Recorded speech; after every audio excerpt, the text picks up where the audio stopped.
Alright guys, what's up? It is Tuesday morning, about 8 o'clock. We are going to take you through a day in the life today of just like what a real day looks like for me. We're going to go swim this morning, and I'll kind of get into that in a minute, and then the rest of the day is going to be in the office. We have multiple meetings that we'll go through together. I'm doing a podcast with Dennis James and his crew later on, kind of talk about a recap of New York Pro and where my guys are at going into the Olympia. And then this evening, and that's why I want to get into the swim as well, I am continuing, you guys have seen in the first vlog that we posted, my trip to Mexico, which I'm still very thankful I was able to do. And I'm confident in the direction that's going to go, but I'm just having some complications from that. What I'm basically having is what's called an immune response due to the amount of stem cells and the type of stem cells put in my body. Obviously the quality was higher, but with that quality and what's coming from, and I don't want to technically get this wrong, but umbilical placenta in that range and the Muse cells, there is some risk of what's called an inflammation response, and I'm getting that inflammation response. So my body is basically just resisting the stem cells. That's not to say that they're not working, it's just creating inflammation around it. So what happened was I got the stem cells on the 22nd. We got back home. Obviously, I didn't have a super restful weekend because we were doing the grand opening event, which was awesome, but I was on my feet a lot. But I did day to day. My progress was good. I was getting less stiff. I was getting more mobility. Everything seemed to be going in the right direction. And then, so that was on the 22nd, which was a Wednesday. The following Friday, 9 days later, I woke up and I just had some more unusual stiffness in my knee. Didn't really think much of it. I had a massage the night before. I thought that might have, just maybe moved some things around in there. By midday, I was fine, walking normal. Saturday morning came around and I felt more stiffness. That morning, and this is something I've been looking forward to for a long time, Dom and I plan to go for a bike ride, so I still did that bike ride. I started off on the bike ride stiff, and then by the end, I was fine. The rest of the day, I was fine. Sunday morning though, I woke up and I was more stiff yet again, and starting to have like some slight pain in my knee. And really what this pain is it's just the amount of fluid that was building up at this point. So Sunday just chilled all day. Going into Sunday night, Jordan and I, we had planned a surprise trip for the boys to take the boys to Boston and take them to a Braves game at Fenway Park. So Sunday night we were packing, and by Sunday night with me packing and getting my luggage together and all that, like I was really starting to get stiff and sore. Sunday night was not a great night of sleep at all. Woke up Monday morning, and by Monday morning I was like really hobbling. So anyway, we continued to go on the trip. As I was getting to the airport and getting out of the car, like I realized that I was having to like support myself rolling my luggage bag in more than I should have. So we checked in our bags, and as we were leaving the check-in gate, I like went to take a step and I couldn't walk. So, Jordan and I just kind of had like a brief moment of like, okay, do we go on this trip? Do we not? I said, yes, I still want to go. Like, I just really try to take life and take opportunities and moments and not overthink them and not be doom and gloom and, just hope for the best, glass half full approach. So we went, Jordan got me a wheelchaired me to the gate. The Delta agents were awesome. They took care of me. They got me on the plane. As soon as I got on the plane, I reached out to Dr. Khan and let him know what was going on. And he's like, okay, he's like, this is a very rare thing, but you are having an inflammation response from the stem cells. He said, I need you to get some dexamethasone, and then listed out a few other things. Dexamethasone is a steroid.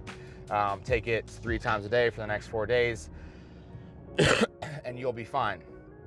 So I then, truly thankful for the contacts that I have here in Florida, due to our network and due to Dom with the Relive clinics. I reached out to the head doctor of Relive and I messaged him about getting me the dexamethasone and sending it to Boston, which he responded while I was on the plane, hey, no problem, just call me when you land. So he called me I called him when I landed, and a little bit more of a backstory there, which I'll involve you guys on, especially if you guys are new to me, new to the channel, or don't know a lot about my history. In 2020, I tore my pec. I had a complete rupture of my pec major. So during that surgery, I had the surgery on June 25th of 2020. On July 5th of 2020, my incision burst from the inside out because of swelling there. So then I proceeded to have like 2 years of infections in my chest due to that incision opening up and then things just kind of transpiring from there because it's close to my armpit and all these issues. So that was solved, but because of my history of that, the Relive doctor said, hey, like, I really think that you need to get checked for an infection just to rule that out, because if you have something septic in your knee or if you have an infection in your knee, the dexamethasone is going to disperse that through your whole body and you're going to quickly have a lot bigger problem than just the pain in your knee. So Jordan and I, we got settled in Boston. Obviously we have the boys with us. We're still trying to like make this a fun family trip as much as possible in the midst of what's going on. Get settled in our hotel. Again, the people at the hotel were incredible. We stayed at the Four Seasons there, and just a very awesome experience. But they brought me up some ice. We iced for a little while, and then we just went to dinner at the hotel. By the time I got back from dinner, I was really starting to be in severe pain. And also with the medication, they sent it to one Walgreens. That Walgreens ended up closing like right after we arrived. So then we had to get the medication moved to another pharmacy. And at this point, it's like 8:30 at night by the time the medication's ready at the pharmacy. And now we're like making a decision of, okay, most likely I need to go get checked out at the ER. But if I go to the ER and then by the time realistically I get out of the ER, then I'm not gonna have any medication all night. So what we did is Jordan and I kind of divided and conquered. We got in an Uber. The Uber dropped me off at the ER. I checked in there, and then Jordan went and got my medicine and then met me back at Boston Medical, which was where I was being treated at. So I got checked in, I went through triage. They first gave me an x-ray. The entire hospital experience was extremely wild. The staff was great, but I was in the trauma center at Boston Medical. So I saw a lot of things that night. I honestly felt like I was in a movie.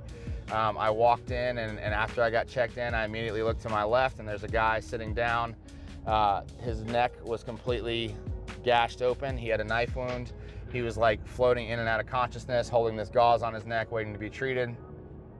When they took me back to the x-ray room, it was like a split room. So on one side was x-ray, on one side was CT scan. I'm coming back out of the x-ray room. They're rolling somebody into the CT scan. This woman had been slashed through the right side of her forehead, through her eye, down her cheek, down her neck. So that was like the first two things that I saw of patient experiences while I was in there. I got checked in about 9:45. By 1 o'clock, my pain at this point was like to the point where, and guys, I hate the hospital, I hate surgery. Thankfully, like I've really, because of the situations that's happened to me, I've like overcome my fear of surgery. But again, it's not a place I want to be. You know, in my younger years, and going back to what I talked about in the vlog, I should have gotten surgery on my left knee in 2011, and I didn't because of this fear that I had of it. So by 1 o'clock in the morning, I voluntarily went up to the nurse and I said, hey, look, I know I'm not any more important than anybody else. I know we're all here for a reason. I said, but can you just get me in a bed and put me under, because I just can't handle the pain that I'm having. I mean, it literally felt like my knee was gonna explode out of my body. So he's like, hey man, I would love to help, but we don't have any beds. So I'm like, okay. So he's like, but let me review your case and see what I can do. So anyway, he reviewed my case, went back up. He's like, hey, I see the severity of your case and what could be going on. We're gonna try to get you moved up as fast as possible. So they finally get me back to a bed, I wanna say around like 1:30, 1:45. But again, because of the bed situation, there was no rooms available and they were just treating us in the hallway outside of rooms. So they get me in a bed, and then the orthopedic surgeon comes over, and you know, again, we're wanting to look at the fluid, potentially anything else that could be going on in the knee, and then check for infection. So he does an ultrasound, and the ultrasound, it shows like, now obviously this isn't to scale, but for you guys, it was like a 1-inch stream of fluid, like all surrounding my kneecap, all through my upper quad or lower quad down here, and then in my hamstring. So his initial goal was just to drain about 10 mLs of that fluid to check for infection. And the cell count came back positive, and then we also sent it off to the lab for a culture, and the culture within 5 to 7 days, which I just got that back on Sunday, that also came back positive. So backside of the, you know, finally about 5:30 in the morning, they have my pain under control. They let me out of the ER. I get back to the hotel. I'm able to go to sleep, and I started all the medication that Dr. Khan wanted me to take, you know, that we had discussed on the airplane. Woke up about 10. You know, Jordan was great. She took the boys out to Boston for the day, which was our goal of going there anyway, just to see the city. We've never been before, so they got to do that together. I just rested in the hotel, and like hour by hour, I was starting to really feel better.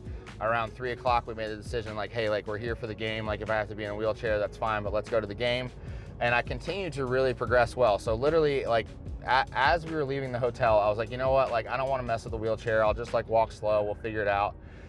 So we went to the game, incredible experience. And I think honestly, I was just so thankful and appreciative of just being able to do that in the midst of, you know, literally 8 hours earlier thinking I wasn't gonna be able to. So got that done. You know, the game was awesome. The Braves won, which was sweet. And then we came back home Wednesday morning. I continued on the medicine. I continued to progress. I continued to get better. But as I was slated, I was supposed to be on the medicine for 4 days. So I came off this past Saturday. And by Saturday night, it was like I was relapsing right back into this massive inflammation, serious pain, couldn't walk. So by 1 o'clock in the morning on Sunday morning, Jordan again was up with me all night. We were kind of self-medicating this time because we knew what the hospital process was. And then other than getting the knee redrained, like I had all the medication on hand and everything that I needed, pain meds, everything I had. So Jordan was a trooper. She just kind of kept me calm throughout the night because honestly, guys, like with all the little sports injuries and falls and, you know, breaking bones and all this stuff, this is the worst pain I've ever experienced when it's at its height. So we got through that. I got fully back on medicine as far as putting everything back in Sunday during the day. And then now it's Tuesday morning and we're gonna get an MRI and the ultrasound today just to see if I need to what we want to see is the amount of fluid that's there, even though it's not infected, if we need to drain some of that out, or else I'm just gonna have to be on drugs for so long that it's gonna be obviously counterintuitive there as well. So from Dr. Khan's perspective, this immune response can last up to 2 to 3 weeks. You know, so I kind of just need to wait it out. But today I'm gonna go, I'm just gonna do like a pull workout in the pool. So really minimal kicking, no kicking at all. I'll be using, you know, buoy, fin assistance just to help with my legs and just to get some movement through my upper body without causing inflammation or impact in my lower body is the goal for today. So we're gonna start there and take you guys through the day. And again, I wanna say this as well, guys, because like part of the reason why I didn't want to start a YouTube series and do more things like this is because I'm not like a woe is me person and I don't want to always have a problem. And lately there's been a lot of things and challenges that I've had to overcome.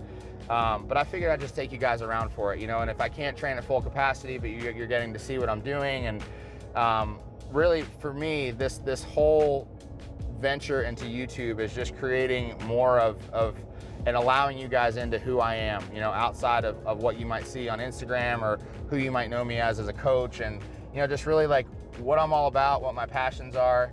And, you know, if you can learn from me at a high level, or you can, you know, just see that, you know, somebody else is going through something that you might be going through, like that's really all I want to do. You know, I just want to be able to level set with you guys and to see that, you know, that I am very much like yourself. You know, I'm a very driven individual. I love to work hard, but I've had like some pretty strange, unlucky challenges, especially when it comes to injuries and surgeries, you know, so it's like a joke in the office that I'm cursed when it comes to trying to get myself better. But we're gonna go through the day, have some fun today, and thank you guys for the support and following along.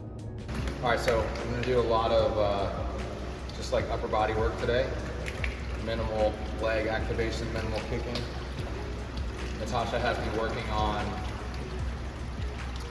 a few things, like how my hand is entering into the water, trying to go fingertips first, and then really setting up well for the catch. So all the drills that I do today are going to be based off of that. Just trying to get into rhythm, and then we're going to go 8 50s with a long dog drill, which I've not done in months, so I got to get my rhythm back with that. That's going to be like basically half the length of the pool, long dog, and then into a swim, and that's really kind of reinforcing that good catch pattern. And then we're gonna do 8 100s, see how I'm going from there. And the 800s are gonna be 50 just smooth, continuous. And then I'm gonna build pace on the second set of 50s after the first set. So we'll go there, see how I'm feeling from that point, and then keep going.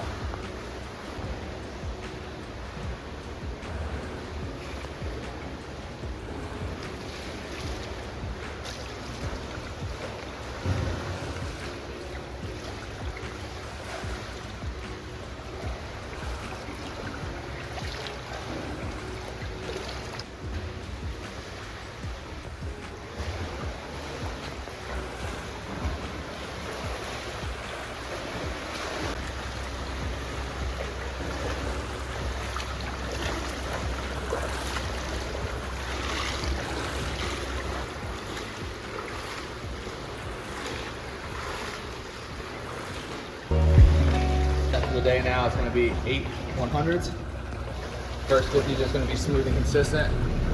And I'm just gonna try to increase my power on the second 50.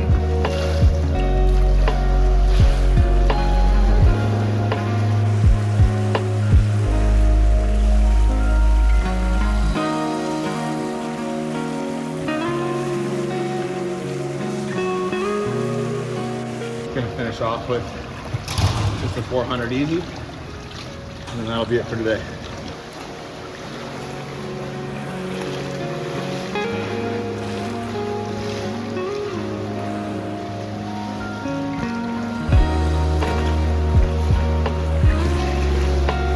That's it for today. Pretty cool story. I was actually thinking about this weekend, but I actually wrote it up on my Instagram, but the Saturday after Father's Day, so this weekend, it's Father's Day, I swam for the first time. Probably the last time I swam was when I was 16, for real. So the Saturday after Father's Day, that whole week after Father's Day, I was home by myself. Jordan was with her family. We spent Father's Day together. I came back home to work, and then after the work day every day, I like really committed to finding a goal for myself. Started off like watching a bunch of CrossFit stuff, but I knew because of the injuries that I had, it just like wasn't feasible for me. So then I really went into, well, I love swimming. I used to love endurance-based sports, and I just like dove full into studying and learning about triathlon. Ended up finding through several non-mutual friends that all knew her, Natasha. So that Saturday after Father's Day, I was super motivated. I got up, I went to the Y in the morning. I swam that day. I swam 8:25s. That was all I could do. That's all I had the fitness for. That's all I had the fundamental skill set for. And I remember the last few 25s, I would actually have to get up and walk the lap around the pool because I just wasn't fit at all. So coming up on a year anniversary of that, obviously I still have issues now. I still have things that I'm working through, but what I think is so cool about that is within a year, I just swam 2,000 yards with minimal rest, you know? So that's why I love this so much. It's, you know, you're never too old to get into something new, to do something new. And you can just progress so much within endurance-based sports, honestly at a much faster rate than you can in terms of muscularity as well. So it's just been super rewarding. The mental challenge that it gives me is something to look forward to every day. It's been awesome. So again, this is like a year kind of anniversary since I started all this. And it's just it's a really rewarding process for me. So just something to think about and consider. All right, so I'm doing 5 minutes today. And really for me, the goal of this, especially after, one of the reasons why I'm coming down to Lifetime is because they have this. And I can use it after I swim. And I'm really trying to do it right now just for the lower body inflammation that I have from this immune response. So I'm not really worried about full submersion, nor would I want to fully submerge for 5 minutes just yet. But I'm just trying to like stay calm in here and just let this work on my legs, because that's obviously where I'm carrying the inflammation right now. So that's the goal, 5 minutes. I worked up, I did 3, 4, and 5. And we'll do this, and then we'll head into the office for the afternoon. I walk in every day like I'm moving in for a week.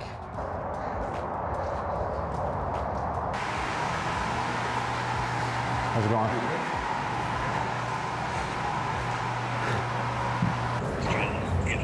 He's all into it and wants to really pay attention to those details. I mean, they throw so much money at it, people, man, it's crazy.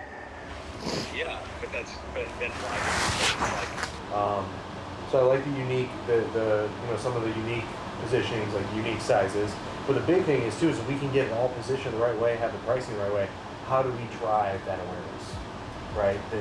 And actually start getting turns from the average Walmart consumer that isn't affiliated with sports nutrition at all. Right. That's where it's complicated. Right. So that Grapevine event, their new opening September 26th that they're going to want us to participate in, so we need to look at that. I just want to make sure that like we're not just like going a million miles an hour and we're getting it there and then dropping stuff.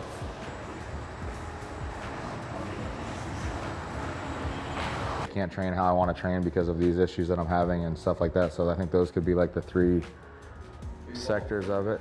So, for instance, like during the 5K, you were riding the bike. Yeah. You've been swimming over at Tom's pool. You're taking training at the same intensity level as where you were before, but you tailored it to where you are, and you changed the way that you're doing so. The meetings that we had in Columbus was like to bring more product out to cater to this, this hybrid type training athlete that either they're pushing their heart rate higher, so they don't need that caffeine stimulus that a typical training, a bodybuilder trainer would, as well as the added benefit of, driving power output, increasing ATP, things like that from the creatine. So that is one of the SKUs that we're super excited about it. Citrulline's at 6 grams, beta-alanine's at 3.2, and then the 5 grams of creatine with that one as well. So in terms of the Essential Performance, we want to offer that to you first. Again, expanding the Essential line. We have 5 flavors available. Be willing to at least give you a 90-day. Why don't we just align and get all the flavors together with JW after the call, and we can just email them over to him, and he can pick. But I know for sure, specifically with Replenish and Fuel, we have a strawberry kiwi for both that you can have exclusive. We're totally fine with that. And I do think that it would be smart for us to do an online drop and then sell out and create that hype and then give it to you guys and then drive everybody there. And then just to kind of touch on Replenish, I am super confident that this is the best tasting electrolyte on the market. So we would really like to do like some sample campaigns with you as well. We've actually ordered a ton of sample sticks. I don't know if you guys even want to just have them out at registers just to hand out, but like, we want to get these in hand. We want to get individual sticks in hands, but we want the mom, the dad, the person that's chronically underhydrated all day long, the person that's over consuming caffeine. Like we really want to make the awareness about them as well. And that's why we focus so much on the flavoring. And we did the ratio of citrate to sea salt to make sure that happens. And then also too, there's no added, artificial flavoring, no dyes, anything like that in the formula as well. So it's like, we really want to make sure we ticked all the boxes. All right, awesome. All right, Stefan, so I'll look out for a note from you on the flavors and everything, and we'll take it from there. Okay. Perfect. Awesome. Everybody. Thank you, Tom. All right, thanks. And congrats again, man. Congratulations again, dude. Thank you. Bye. Okay, so because I didn't, and Milos, I think Milos, did you watch the live stream, Milos? I don't know if you I did. just get to all the videos afterward. So my Olympia iPhone footage of Samson was not correct? I didn't say it. I didn't say it. It was correct in your phone. Of course. Okay, let's just jump into it. Let's jump into it. Do I think that, in my opinion, he was in a place where he still could have won? Yes, but I also think that, him being the champ, we left the door open. I had some pretty heart-to-heart conversations with the judges after the show, and I was like, hey, just like, shoot me straight. Like, is this a title that has been lost forever? Or is this something that we can regain when we do the things that we need to do? And they said very much, you didn't bring Sean's best, but Sean's best is still one of the best in the world, if not the best in the world. You guys just need to bring that back. You have, you're 2 top guys. What did you or how did you consider or feel about Quentin's line in your mindset? Like, do you feel like with Quentin? Okay, so from New York, I was off. Do I miss a lot? No, I don't. But I'm not perfect. And we missed. And more than anything, it was important to me internally to go to Quentin and admit that and say that. But I also think that, an athlete and a coach needs to be aligned. And then again, let's just talk about this.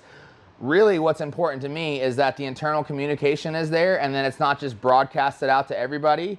But if he's reaching out to all of you guys, if he's reaching out to his friends, if he's reaching out to every coach in the industry, you're going to get infiltrated with a lot of things that you might need to hear, you might want to hear. And then this whole process of this game of telephone is just going to spiral out of control, So again, ultimately, I'm confident that from a care perspective, I treated Quentin well and I gave him my best. That was our first time. It was a new body for me. It's a body that I haven't yet worked with, and I didn't get it right, and I'm fully okay with admitting that. So he had a year and a half, right? I'm headed to get an MRI and ultrasound on my leg to see how much fluid. See if I can get it pulled. All right, bro. Text me if you need me, okay?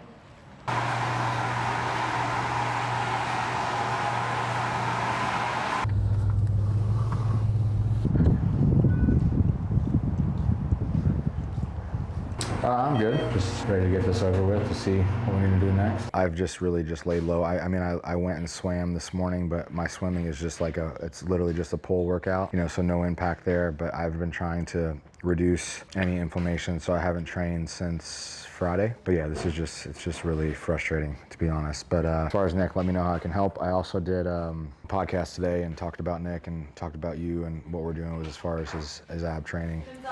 So I just want to give you an update on that as well. I was competing and, you know, fully locked in on training for bodybuilding, and I was prepping for nationals at that time. When I had my pec injury, although there was like some physical pain there, I think it was really like a lot of emotional pain for me in the terms of like something that I was pursuing so hard I knew was like kind of falling from my grasp. But I very quickly just shifted my focus, and I took that energy and effort that I was putting into bodybuilding at the time, and I just put it into all of my business, and I put it into my family, and I put it into things that should have been more of a priority all along. So I think that was a super valuable lesson that I learned then, you know, that I just continue to apply now. So, you know, even today, like, I'm honestly super grateful. I mean, you guys saw, like, I mean, I literally had a full schedule all day long, but I'm grateful for that because I get to channel and work on things that I'm passionate about and that I'm super excited to jump into every day and build with the team. And, you know, one of the things about building with a team is just me becoming a better leader and learning how to better communicate, listening more, hearing others more, you know, working together as a team. And those are things that I really enjoy. So even though, like, again, like, you know, a lot, I think obviously a part of my day is navigating this injury right now, and I'm having to do extra appointments. I was in the ER last week. You know, we didn't get to show it because they wouldn't allow us, but I just had an ultrasound to rule out a blood clot, which we don't think I had, but we just wanted to go through everything, so we ruled that out. I got another MRI on my knee to see the amount of fluid on my knee, to see if we need to, you know, to do some type of fluid draw there. So like, there's things that is consuming my day as far as my injury, but what I'm really trying to do is actively put my efforts and attention that I might have been putting into training, or that energy that I've been putting into training, into other things that I know will pay off long term. So, you know, I think it's really just all about how you look at it. And, you know, this is something that Dom and I like see eye to eye so much on, is I think in the, you know, the bodybuilding community, or in the fitness community, or even in the triathlon community, so many people put so much effort and attention into their sport, which is awesome. But if they put that much effort and attention into all aspects of their life, I think you would see the same amount of progress or scaling up, or whatever word you want to use, that they're getting within their niche, but across, you know, a greater platform. Because for me, you know, do I have like high aspirations one day, you know, maybe to place really well or set an awesome time in a triathlon? Yeah, I do. But ultimately, like, this is just a vehicle for me to better myself. And, you know, again, a year ago, like literally a year ago this week, I started down this path of committing to being a better version of myself, a healthier version of myself, and putting myself in situations that I knew were going to be hard in order to make myself better, you know, and also do things that challenge me mentally, which I feel for me personally, I need so much, you know, and that right now, I think that's what I miss about, it's not so much the injury and me being down about the injury. Is it a little bit of a pain? Yeah, sure. But like, what I really miss is being able to push my mental capacity and my physical body as much as possible, because I thrive in that environment. And I think if I am able to do that, and I'm able to put that in the right context and not over prioritize it, it just helps accentuate the other parts of my life. But yeah, that's kind of it for today. I mean, that's a day in a nutshell. A lot of my days, it's like going from one meeting to one call to, you know, in between that, I'm going through emails and texts, you know, throughout the day, trying to wrap everything up, and we're just about to pull back in. And, you know, this is a time that I really enjoy with my family. We'll have dinner together, we'll hang out a little bit. The boys and I, we just started watching Mandalorian, so we'll probably jump into some of that tonight. And then, and that's something too that's been fun for me, is like, you know, kind of, when I was a kid, I really enjoyed Star Wars, and then as the newer episodes came out, I just kind of lost interest, but the boys really like it, so I'm trying to jump back into that with them and just have like a shared passion or hobby, or whatever you want to call it, interest, desire. So we'll probably watch some of that, and then we'll get the boys to bed, and Jordan and I, we always do bedtime together, which is we read, and then we'll lay with both of them, and then that'll be it. You know, Jordan and I spend some time together and watch a show or something and cash out and do it all over again tomorrow.